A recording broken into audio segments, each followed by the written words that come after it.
Hey guys, today's story is about a DM who doesn't know how to rein in his sense of humor, and I use that term loosely, around minors.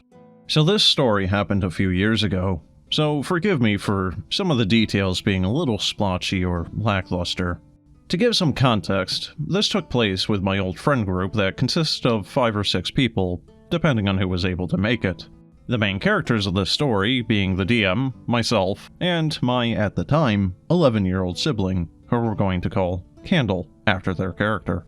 They had eagerly made their own tabaxi after listening to me tell them the tales from our campaign. Since they were still in school and we were all 19 or 20-year-old college students who all took a specific weekday off, Candle was only able to join us during breaks. So we figured that we would do a quick non-canon one-shot over spring break. This group also had a lot of inappropriate NPCs and scenarios as we were college students, laughing stupid things off. But we all still made it clear to each other what our boundaries were, or would speak up if something happened in-game that we didn't like.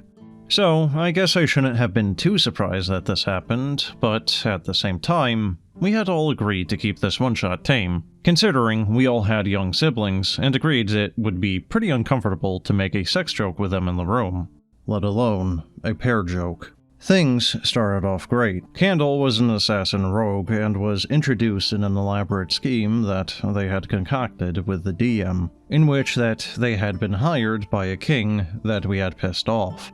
This involved Candle stalking us to the local tavern, easily passing all of their stealth checks as our rolls were hilariously miserable, starting a bar fight to keep us distracted while they ran up to our party's room to booby-trap it, and then sneaking back out to watch from afar and wait for our demise. We were all beyond impressed that they were able to come up with this, as we had never really dealt with assassination attempts before. So when the room caught fire from the trap being sprung, we started to take things more seriously, while still keeping fun in mind. I also want to note that before making this plan with the DM, Candle had checked with us if we were okay with them hunting our players. We agreed because we thought it was funny, and we were used to getting into trouble that put us in danger. Fast forward a little bit, and our party was still being silently hunted by Candle, and were having no luck in detecting them or figuring out why their room mysteriously exploded into flames. So naturally, they continued on their way in utter obliviousness. The reason for the party stopping in this town in particular was to take part in a festival that was basically our fantasy spring break. As we gathered at the entrance of the festival, Candle had made an attempt on my character's life with a stab to my back as they tried blending into the crowd behind us. Unfortunately for them, they rolled an at 1 and instead tripped and fell face first at my character's heels. They quickly got back up and made up a believable excuse, saying something along the lines of, "Oh, sorry, I was just so excited for the festival."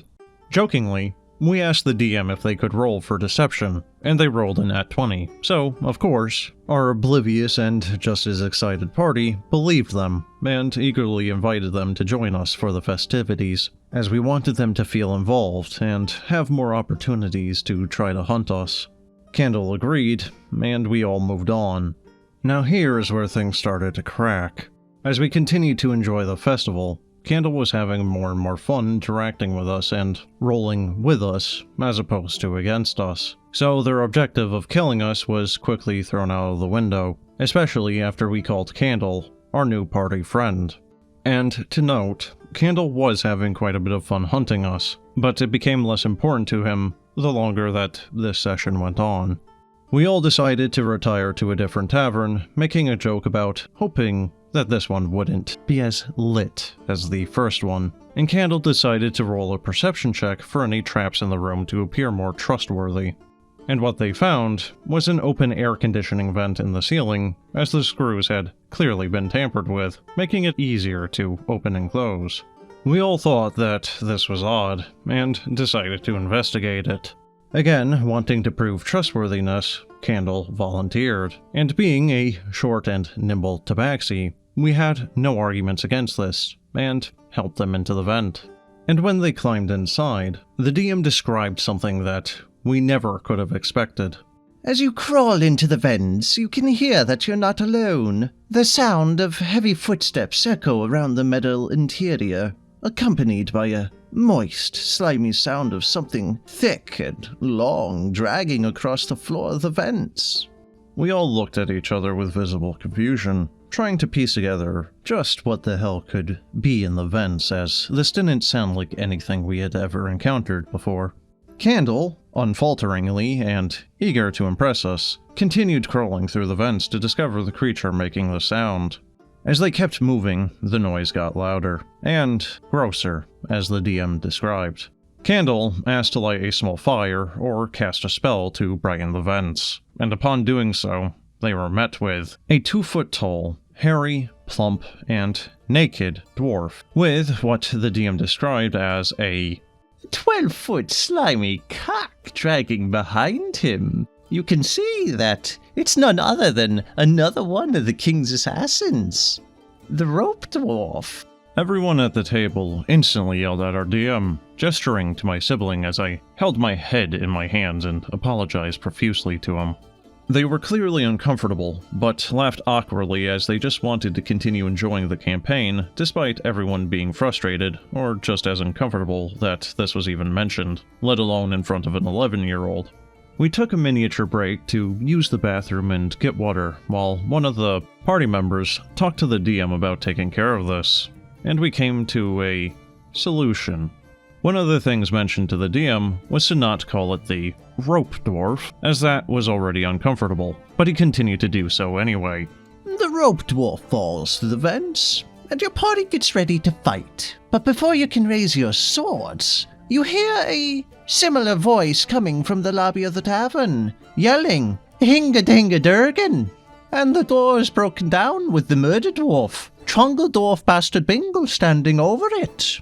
For context, Trungledorf was introduced in a one-shot that I DM'd for this party, solely as a joke NPC that was invulnerable and existed for the sole purpose of murdering people that he didn't like.